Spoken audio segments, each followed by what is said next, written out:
Tekrardan merhabalar, kanalıma hoş geldiniz. Bugün sizlerle birlikte yine çok kolay, çok pratik bir akşam yemeği menüsü hazırlayacağız. Benim de terbiyeli patates çorbası, tavuklu patlıcan oturtma, salatalıklı semizotu salatası ve bir de pilav var. Hepsi birbirinden pratik ve çok lezzetli tarifler. Şimdi yapımına başlayalım.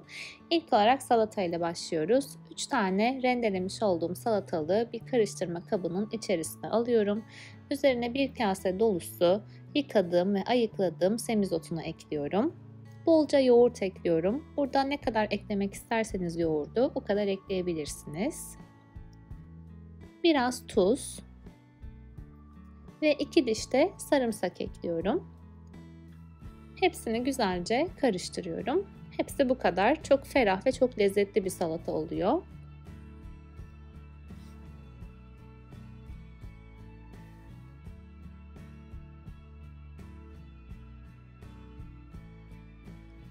Salatamı servis tabağına alıyorum. Ve en son üzerine birazcık zeytinyağı gezdiriyorum. Zeytinyağı çok yakışıyor bu salataya.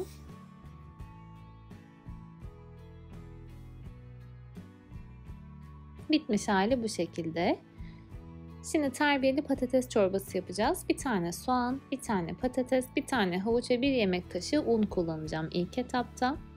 Tencerenin içerisine küçük doğramış olduğum soğanı ve havucu alıyorum. Daha sonra üzerine biraz sıvı yağ gezdiriyorum. Kısık ateşte sebzeler yumuşayana kadar pişiriyorum.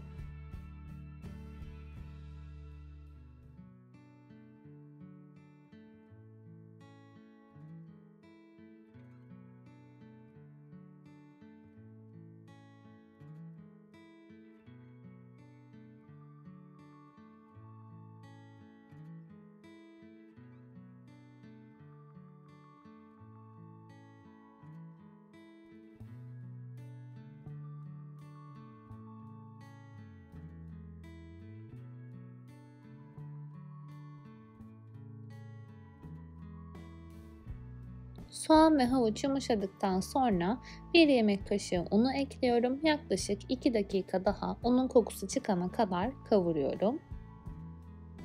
Un kavrulduktan sonra bir tane küçük doğramış olduğum patatesi de ekliyorum ve biraz daha kavuruyorum. 1 litre sıcak su ekliyorum. Karıştırıyorum. Sebzeler yumuşayana kadar pişmeye bırakacağım. Sebzeler piştikten sonra blenderdan geçiriyorum. Pürüzsüz bir kıvam alana kadar. Biraz tuz ekliyorum. Şimdi çorbanın terbiyesini hazırlayacağım. Şu anda kıvamı bu şekilde. Terbiyesi için bir tane yumurta sarısının üzerine yarım limonun suyunu sıkıyorum. Ve iyice karıştırıyorum.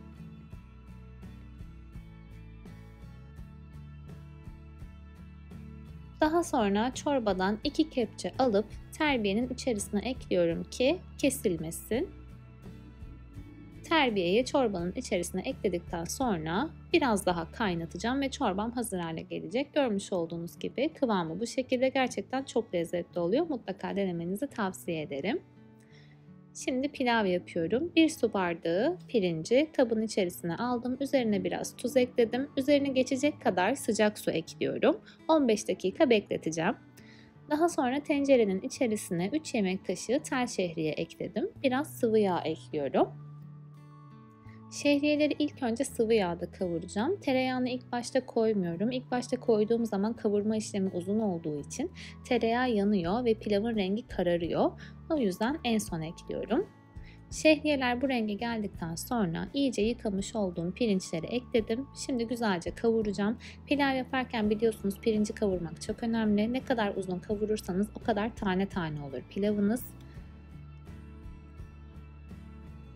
Pirinçler iyice küçülene kadar kavurdum. Şimdi bir yemek kaşığı dolusu tereyağı ekledim. Biraz da tereyağı ile birlikte kavuracağım.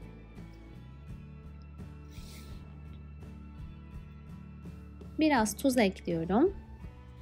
2 su bardağı da sıcak su ekliyorum. Kısık ateşte suyunu çekene kadar pişmeye bırakacağım. İlk önce karıştırıyorum tabii ki. Eğer topaklar varsa onları ayırıyorum. Ve kapağını kapatıp artık pişmeye bırakıyorum. Pilav suyunu çekti. Görmüş olduğunuz gibi tane tane oldu. Çok güzel oldu. Biraz da böyle peçeteyle demlendireceğim. Şimdi ana yemeğe geçiyoruz. Gerçekten çok lezzetli bir ana yemek. 1 tane soğan, 1 tane kapya biber, 2 tane yeşil biber, 3 tane bostan patlıcanı, 400 gram kadar tavuk göğsü, 1 tane de domates kullanacağım. Patlıcanları bu şekilde halka halka dilimledim ve tuzlu suyun içerisine aldım. 15 dakika bekleteceğim ki acısı çıksın. Patlıcanları fırın tepsisine diziyorum. Üzerlerine birazcık sıvı yağ gezdireceğim ve fırçayla süreceğim. Daha sonra birazcık tuz ekleyeceğim. Önceden ısıtmış olduğum 200 derece fırında yarım saat kadar pişireceğim. Yarım saat sonra patlıcanları çıkartacağım. Arka taraflarını çevireceğim. O kısmına da yine aynı şekilde biraz sıvı yağ gezdireceğim. Yine biraz tuz dökeceğim. Yarım saat daha pişireceğim. Böylece çok hafif olacak. Hiç kızartma yapmaya gerek yok. Patlıcan pişerken tavuklu harcı hazırlıyorum. Tencerenin içerisine kapya biber, yeşil biber ve soğanı alıyorum. Üzerine biraz sıvı yağ gezdiriyorum. Hepsi yumuşayana kadar kavuracağım.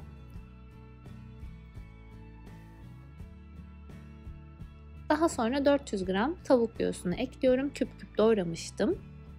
Yüksek ateşte kavuruyorum.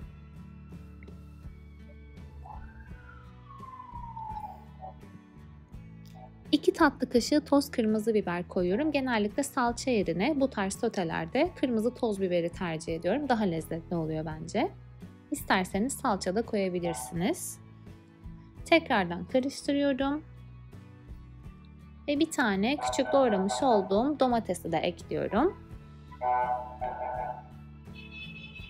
Tuz, karabiber, pul biber ve biraz da kekik ekledim. Tekrardan karıştırıyorum.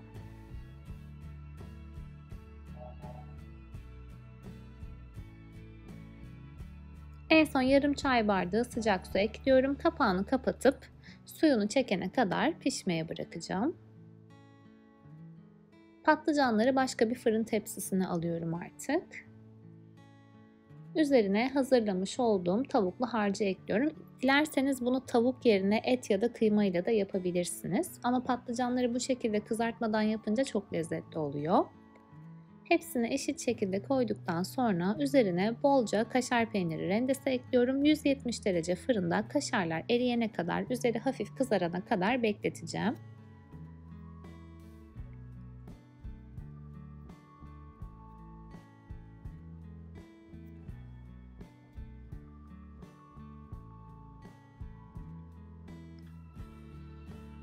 Yemeğim pişti, kaşarlar kızardı. Şimdi hemen size bir çatal göstereceğim. Gerçekten çok lezzetli. Dediğim gibi patlıcanları kızartmadığımız için çok hafif bir yemek oluyor. Et ya da kıymayla da yapabilirsiniz.